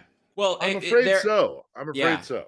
Also, there's an issue with like Mariupol being one of those areas that is not a landlocked attachment to Russia, like in Luhansk area or something like that. Mariupol is on the sea. It has a tremendous amount of value in fishing, shipping, building boats, all the stuff that you get when you're on in an area like that. It's got a structure built during the Soviet Union that still exists for that kind of stuff, even as much has been destroyed. And in terms of Sevastopol, we got to take questions because we'll end up chatting through this whole thing. I want to make sure that the chat gets some of theirs in. But as far as Sevastopol, to the Russians, I would say you have Novorossiysk and you have Sochi. Shut up and go away. You have an entire coastline Go build another base and stop bothering people. You've got, but it's still their sense of dominance. It's still their sense Right. of dominance in the Black Sea, which they see as a conduit to global naval power, which Peter the Great, Yes. back in like 1715, said Russia has to be, to compete with Britain and the Netherlands, has to be a naval power. And it just got stuck in the craw of Moscow, and they're still searching for that warm water port. And the best that they have right now is Sevastopol. And again, it's they have 4 fleets, 4.5 if you include Syria, their naval base in Syria, which has a armada, but not a full fleet.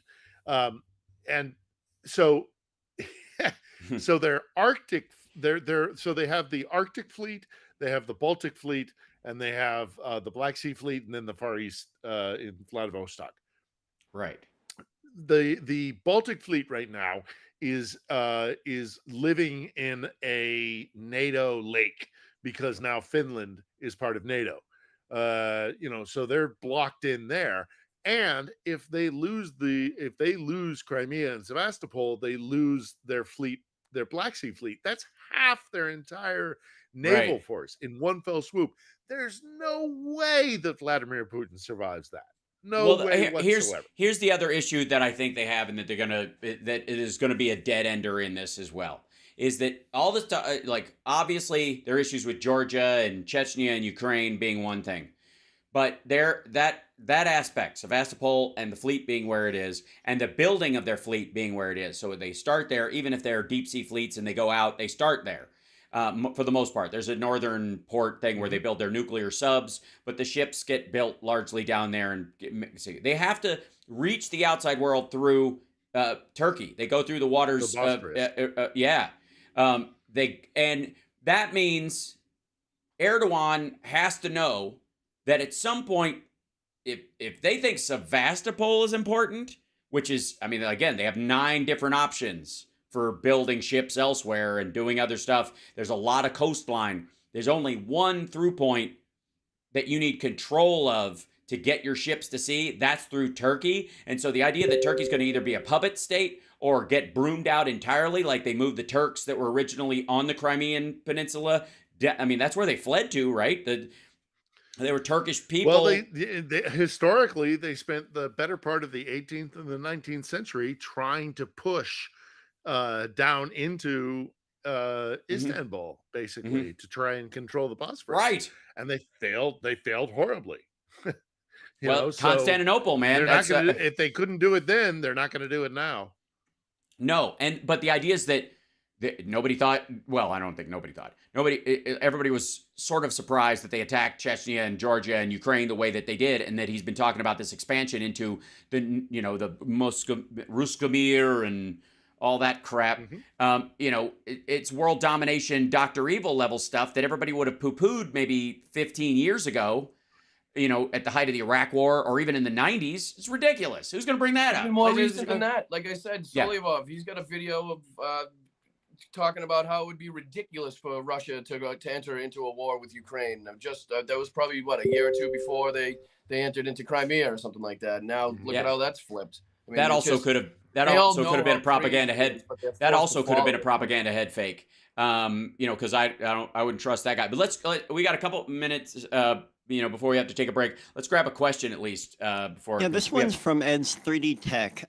Can you ask Philip, is Russian MOD is now calling up more reserves to plug holes in the south, and what is Ukrainian army doing to slow down the movement? There's a lot of talk that there's going to be a third wave of mobilization, and this will be mobilization that will include Western Russian territories. So, Moscow, St. Petersburg, Voronezh, Rostov, Ekaterinburg, these places that Putin didn't want to draw reserves from. And also, in addition to that, there's information we're getting that they're going to try and draw up, or they're going to try and bolster this wave of conscription by drawing upon the Interior Ministry troops, which will be very dangerous because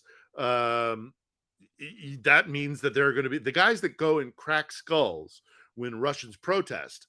They're going to be the ones that are drawn upon, because it's just a resource waiting for Moscow to take. But if those guys go to the front lines, there are cities all around that part of Russia that, if there's nobody to stop protests, they're going to protest. And it's starting to fray all over. And also, do you think it's the drone attacks we've seen from within Russia, the fires that are obviously being set by partisans inside? Sure. That stuff will go up like crazy because that requires more policing than people with signs, right? You know what I mean? Like, yeah, no, that means that needs investigation and like finding the people who are supporting Ukrainians. And that means, investigators. And if you you need start even more sending those guys to the front, once they start getting into the big cities like St. Pete and Moscow, taking people from there, it's gotten bad because they're generally using people on the outer areas and the outer regions of Russia. The non-ethnic Russians inside the Russian Federation. That's right. Yeah. Let's take a break. We'll come back with more questions, and we'll be back right after this. While you're at it, go check out Phil's, while we're in the break, go check out Phil's channel on YouTube and subscribe, and we'll be back right after this.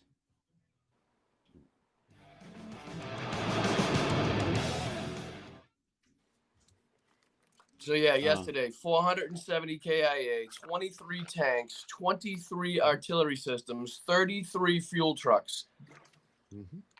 So they're up to 263,490 soldiers lost, according to, take that with a grain of salt.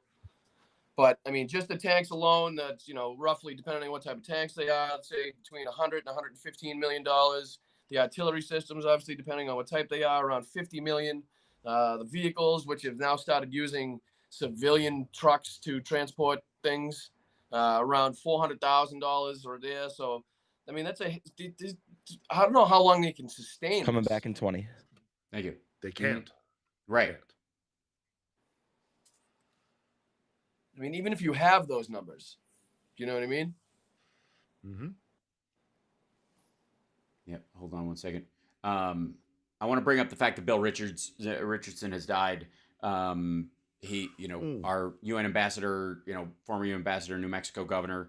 I am happy, you are happy. Let us be happy together, whether the weather is cloudy or sunny. I will always be your funny honey bunny. I am lucky, you are lucky. Let us get lucky together, whether the weather is cloudy or breezy. I'll be there to say, hey, come on, let's take it easy. Because isn't it nice to have the friends that you do? And isn't it nice that the sky is so blue? And isn't it nice to say I love you, chugga chugga choo choo, woo woo. I am smiling, you are smiling, let us smile together, whether the weather is cloudy or stormy. I will still be there in the morning, I'll be right by your side in the morning. I'll make you breakfast in the morning, I hope that you like cereal. Yay! That's right. So, lots to talk about. I mean, obviously, the movement that we have seen is starting to, I think, comfort some people who thought that the offensive was, the counteroffensive was going too slowly and the like, and is looking increasingly like smart strategy as opposed to a mad dash to try and impress people. And that. Well, my feelings about that. Sure, but that worm has turned. Let's grab some more questions real quick, Johnny, before I start. Yeah, right on. This one's from Connie Kelly. Could you ask Philip how Ukraine is dealing with the Russian Wall of Flame initiative? The Wall of Flame initiative? I don't even know what that is. Where does Connie get these things? Connie knows things. I mean, for God's sakes, the Wall of Flame initiative? It involves some lighter fluid. Yeah. Oh, you actually have to light it with your farts. Yeah. So, okay, yeah, this is the abundance of artillery kind of trying to it's the god of war. They're the Russian god of war. The Russians have this tactic.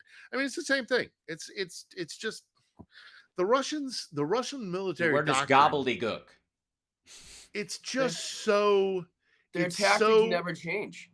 they never change, and it's just so it's if everything you see every problem is a nail, then it's a hammer. Everything's a hammer. Well put. It's just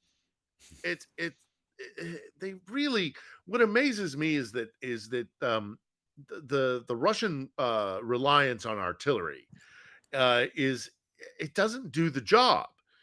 What you really need is air power, which is why the Ukrainians are so desperate for the F-16s, because when with the Russians focusing on artillery and conscripts, if the Ukrainians can get supremacy in the air, they'll just whack the hell out of the Russians. So look, it's just this antiquated artillery, this dependent. It literally is in Russian military doctrine.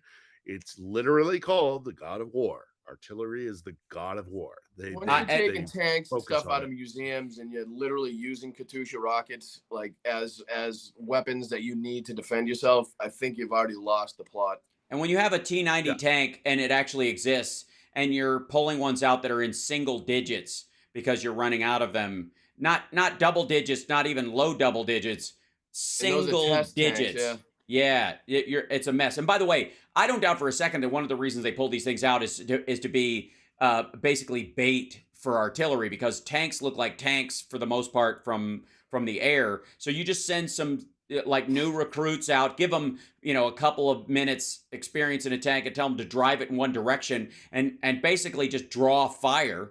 It's exactly how the Russians operate. Now, I do want to point out that there is a report that's just coming out right now that tracks to sort of why the drone attacks within Russia have been so precise and why they seem to go so far. Like, how did they get so far into Russia?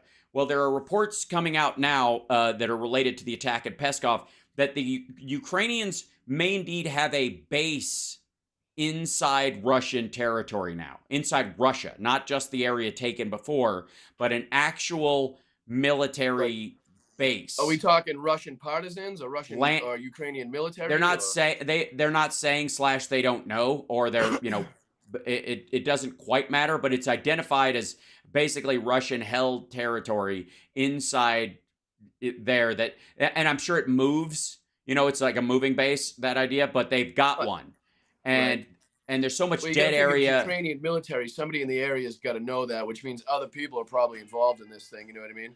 Yes, they're getting secondary support from a lot of people who are, who want this to happen or want the war to end or what have you. But it's kind of amazing. Like this is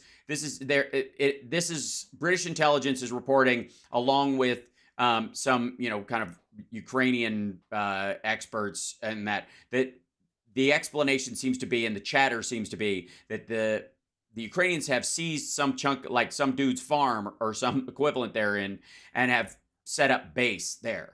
And the Russians can't find it, but it exists. And that's where these drones are effectively taken off from. And these drones are so small, like you said about the radar, they can't find them where they take off from. They're just suddenly in the air near something is when they finally get spotted, because they just got guys with binoculars on tops of walls watching them, which goes to your guys' point earlier about how like 18th century Russian tactics are.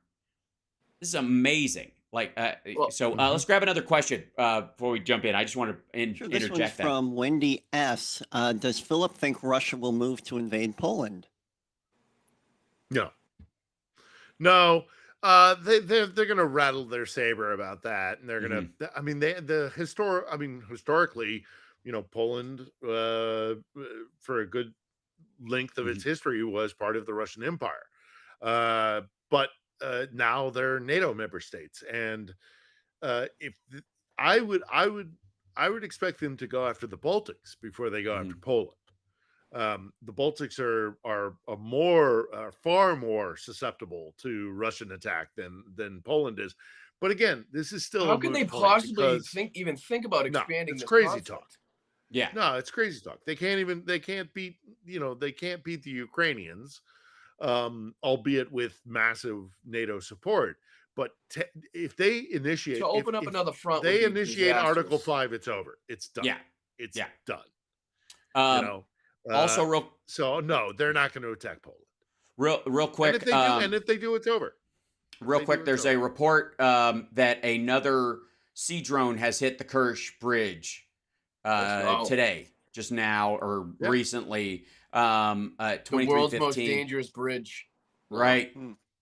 And basically, I think they're just hitting it to scare everybody to get out, and then eventually it's gonna go. You're like, it's almost like a countdown. It'd be 10 strikes. They have like some sort of system where it's like, all right, we're gonna hit this once a day or once a week just to let them know we're here and we still can type of thing, Because it doesn't seem like they're trying to demolish it or it seems like they're sending a message.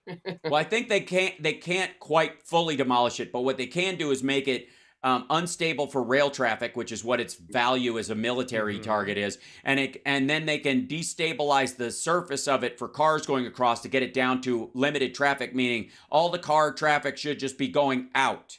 There will be no traffic. Like, again, I think it would be very symbolic if they attempted repeatedly to only strike the side going in as a message to people. Yeah, and talk about that. Hey, you ever notice that the exit lane is fine? Yeah, if you can bring the land bridge under fire and then also, constantly harass the bridge, the Kerch Strait Bridge,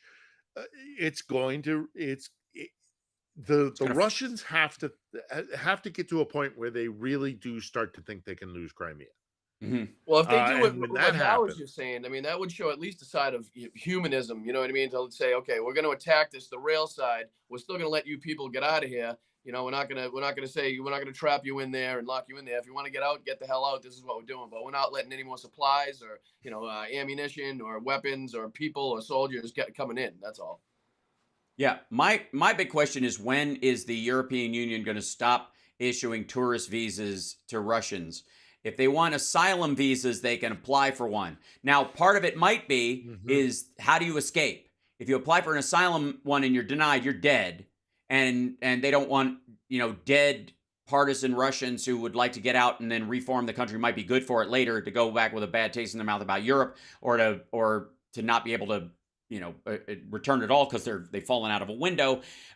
So those tourist visas could be very well cover effectively. Well, you remember how many people got out of the country during that last conscription, right? They were breaking their arms. They were doing anything they possibly could to get the hell out of the country. Or they're bugging off to Georgia and then running across farmland.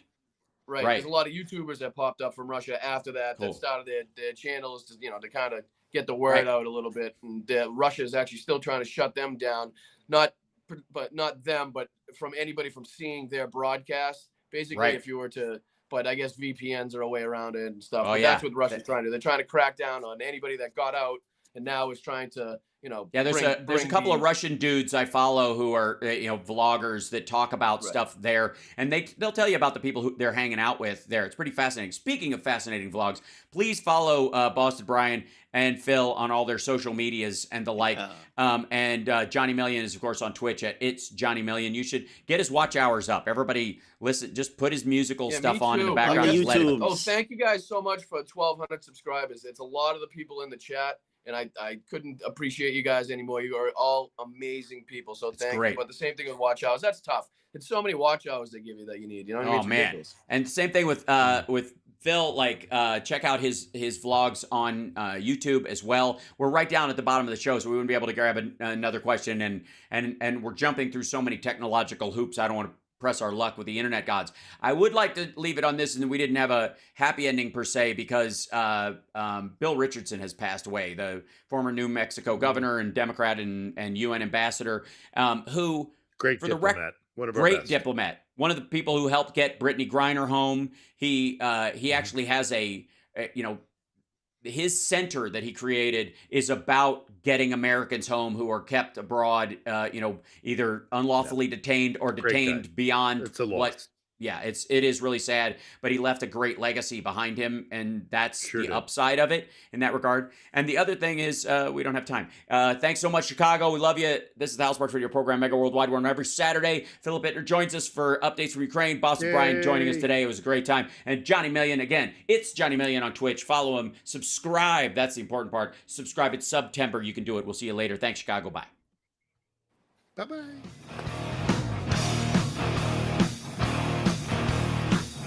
Bye, Hal. Bye, Johnny. Oh, hi. Hey, Lady B. I miss you guys. Miss you too. We'll see you soon because we're gonna come into Chicago for Sexy Liberal, and I'm gonna come in this fall at some point. We'll make it happen. Okay, cool. I. And then I'm filling in on Wednesday for Joan, I think. Okay, I'm still on medical leave. All right. Well, you can do this from your hospital bed. Yeah, it's fine. I promise not to step. I won't step on your air hose. Love you. Okay. Bye. And chat room. Hold on one second. Let me bring you guys up so I can actually see you again. Thanks so much for your support today, guys. I'm sorry when we have a lot of guests going on, I can't really say thank you to everybody, but I really appreciate it. We run credits at the end of the show for that very thing. And don't forget patreon.com/HalSparks. If you and I don't know, guys, do you have Patreons? Who has a Patreon? I know Phil has a rudimentary one. We're trying to build that one up. But I do not. Okay, we got to get Boston Brian one. And you're on Threads. What? Oh my God, he's on Threads. I do have my Threads. Oh, it's great. Get off Hal, thank you so much for doing this. I apologize for the connection issues earlier, but I do appreciate you doing this. You're a great team. I'm proud to do it, and I'm glad we have. We're starting to build up a verbal army of people who know their shit and can speak it well, as it were. Even when it comes to the radio, where you can't say shit. And since we're not on the radio anymore, I think I did well today. You did great. Be proud of me. They were all amazed. Everybody was, because they were white knuckling it in the chat room. Yeah. The great thing is about your accent. Me beforehand in all caps. You're on the radio. No swear. I spike I spell out fuck the way you say it. Fuck like that. I always have. Because in that exaggerated F A A A A A A H H H H H K K K like that. Fuck. Whenever that's all my captions look like in my TikToks. That's right. Yeah. You know how the captions don't actually pick up like the right words that you say. It's like right. They just try to. You should see the captions on my TikTok. That's hilarious sometimes. The AI just drops back to like, I don't know. Let's just go by letters, just phonetically. At some point, they're like, I give up. I don't know. So, Phil, do you have a vlog scheduled for this week that we can promote while you're here? Everyone coming out? I'm trying to get one done today, but I've got a whole bunch of stuff gathering while I'm here. Hopefully soon. He's not talking. Got it. What was that? Little echo. Yeah, hold on one second. Now I don't hear you, Hal. We should probably quit while we're behind. Yeah, we should quit while we're behind. I'm getting an echo. I'm looping back on myself. I'm looping back on myself. I'm looping back on myself. You do that, Brian. Talk to you on Wednesday? Yes. See you Wednesday. Talk to you later. All right, guys. Yeah. Take care, Brian. Be well. Care, okay. Bye, Phil. Take it easy. All right. Bye-bye. Yeah. Cheers, guys. Thank you so much. And later, Hal. I appreciate you, bud. Thank you so much. Absolutely. Glad to have you, brother. Be well. Thank you. Yeah. All right, let me hang that up so we don't get the overlap because I don't know what that loop was. Obviously, it's the deep state, right? Fucking with my entire setup. Jamie, put up on the big screen that article about the deep state and the Jewish space laser that they could shoot your internet connection, where they could hit your. They apparently bounce off your. They use your Pornhub account to create focus a laser out of your monitor while you're. In your post-personal coital haze, and they blast your router so that they can read your thoughts. Bring up that article about that doesn't. Sorry, I was high as fuck. I'm sorry, I dreamt that. That was. Bring up that article that I dreamt. Sorry. Jamie, bring up the article that I dreamt about the thing with the guy in the thing. I don't know what that echo was. That was so weird. There was literally no reason for that. Nothing. It just happened. Close personal coital haze. Yeah, that's what you have a post-masturbatory nap, essentially. I was trying to be artistic with it, but thanks for just drawing it out of me. Yeah, I know you can see my hair if I turn my head when I'm doing the bald thing. I'm sorry. I'll tell you what. I'll do it more this way, like Jamie, bring up that thing where the government, the deep state establishment is putting a giant brown leech on the back of everybody's head that makes them say stupid shit. Bring up that article where there's a giant, big, stupid. Yeah, there's like you see what I'm talking about? See, there's a giant brown leech on the back of everybody's bald head that makes them think weird thoughts. Yeah. Especially if they do MDMA. Yeah. So, I can't believe how you look at this filter. It's very strange. It's very weird. But I think it works. How can Sing really get? Oh, thanks, Dolores. I think so. All right, it's fluffy. It is a fluffy leech. It is true. It's full on ponytail, man. It's got some bulk to it these days. It's good stuff. I was born in Cincinnati, but only because that was the nearest hospital without chickens in it. I had a story I wanted to do to talk. I had a bunch of stories I wanted to talk about, so I'm going to do them at the end of the show. I don't give a fuck that I couldn't even, because we had so many guests and so much stuff going on. I had so many stories that I wanted to talk about. So let's just have let's do a recap, a quick Saturday stories of the day. First up, there's this. I want to say love you chat room. First of all, let's just go straight there. Hi, guys. Hi, everybody, for being here. Sometimes I don't get to say hi to you guys the way I want to. And here you are, lovely folks. And we got a bunch of people in there. So don't forget to hit like and comment on the videos when we post them. Just go, awesome. And if you see them come up in your feed, just jump in there and do that, because apparently it helps us. And I don't want you guys doing any extra work for me. But if you see them and you're just there, drop in, post a comment that goes, hey, thanks. Do more of the deposition. It's a great idea. I feel like it needs its own show, because I'm gonna pass out if I have to do it today, and I want to finish making notes in it, because it just goes on and on and on. So this story I wanted to show everybody. This is about this kid who's like a kid journalist. There's a great difference between like how reporters are handled by the Democrats versus the Republicans. And by the way, increasingly, I'm going to use that language, just so you know. I'm not going to say right and left, because first of all, there's so much overlap between the far right and the far left in their sort of authoritarian bullshit these days. They just have a different economic theory, which ultimately boils down to, I don't know, you can't make an omelet without breaking some eggs, and people got to fucking die, I guess. I don't know how it's not how we pay for it, it's that it just got to get done, right? Which gets really fucking scary. So left and right don't have any meaning in that part of it, right? But I will say Democrat and Republican, because that's distinct. Thank you, CSL. Magoo. So, yes, Hal's proof we're not all hillbillies. This is true, yeah. Although some of us are hillbillies and are perfectly fine. So I'm going to make that, like, whoops, be quiet. I'm going to make it, like, abundantly clear that I'm going to start... that the language about sort of the political philosophy of how people feel about stuff, which is almost in that conversation we had about socialism last week, is relatively useless because of the vernacular versus the actual meaning of the words. But when it comes to parties, the Democrats have a platform, Republicans have a platform. We can talk about that. You know what I mean?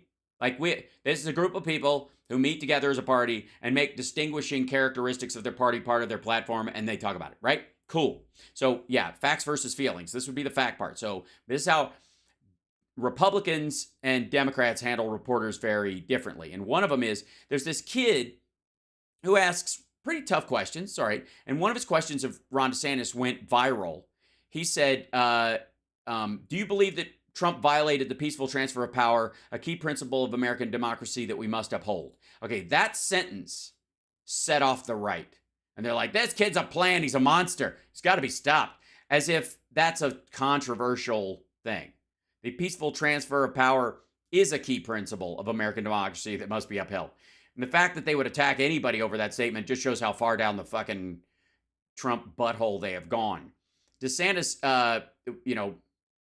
said, are you in high school? Whatever. It's just shitty answer. Doesn't matter. Anyways, later on, hold on one second. This is what happens when I try to do a special report. Hold on one second. Hi, Mom. Hi. Are you off your thing? No, I'm on the air for another couple minutes. Are you at the hospital? Yes. Okay, I will call you. Hi. Hi. Hi, Uncle Dave. Oh, hi, Terry.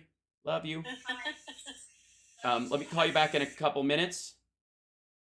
Okay, be sure to do that because I have a question for you. Okay, all right. Well, I'll tell you what. I was going to go long on my show, but I'm going to come back on later. I'll just leave. Guys, I have to sign off right now. It's family business. It's family stuff. Love you. See you in a bit. Give me 1 second. We'll do this, and I will see you guys later. You guys understand because you're the greatest chat in the world. Thanks for the support today. Thanks for everybody listening, and I will see you later on. Okay, bye.